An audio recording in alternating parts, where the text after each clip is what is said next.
All right, welcome to Los Angeles. It is really getting hot and heavy here, and the crowds are coming in, and this is it. Hours to go. We're in the third and final debate. I just didn't know that it was tonight. Time slips by.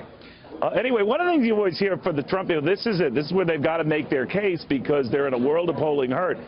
But when I caught up with Curt Schilling, of course, the famous Boston Red Sox, but whatever. Anyway, one of the issues he raised is that, Neil, don't believe that. Just don't believe those numbers. The great underreporting, as it's known. Curt Schilling on that. Take a look. Curt, that's been your feeling, that support is underrepresented in the polls, right? Well, I think it's intentionally underrepresented. You mentioned 48 and 80, the elections. Those were very different times in the world and in the country. They didn't have. There wasn't a media dead set against one candidate like we have now, and that to me is the overriding factor.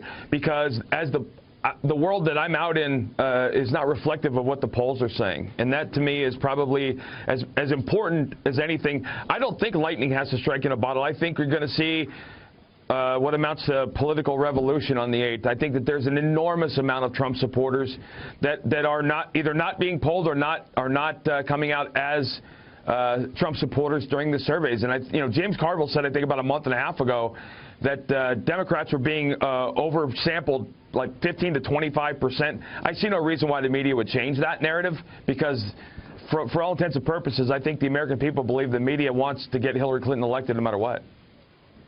All right, let's say that's the case, and let's say that these polls understate Donald Trump's support. Do they understate it that much? Because naturally, depending on how they roll out to us, Curt, there's 7 to 10 point gaps there. That would be a lot of ground to make up. Well, I guess I would ask you, Neil, in the last 10 to 12 days, or 2 weeks during the slippage in the polls, what's happened to cause him to lose support? The two tapes, but daily we've gotten affirmation that Hillary Clinton's exactly what we believe she was. I think but that's getting ignored in the media. No, I agree with what you're saying, but that is getting ignored in the media. The Trump stuff gets a lot of attention, not the her stuff. You're right. There was a report the other day. There was a 66-minute news cycle on, I believe it was MSNBC or CNN, and the Trump tapes got 23 minutes of coverage, and WikiLeaks got 28 seconds. So, yeah, I get it. You're right. It is a lopsided. Let me ask you though about that.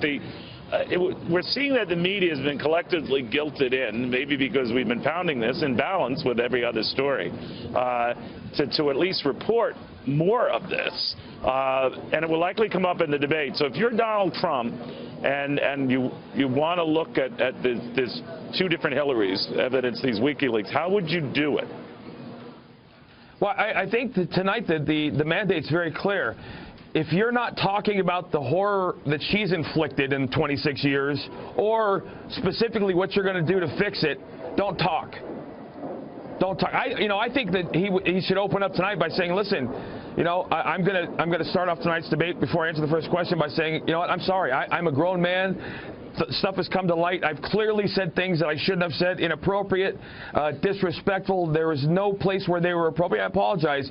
But I need to focus on what we're talking about, and the issue is it's going to be her or me. For 26 years, this woman's been about herself. It's been about stealing, lying, corruption, and all the things that WikiLeaks is proving to us. Not for 1 second has she ever made a decision that would put country before herself.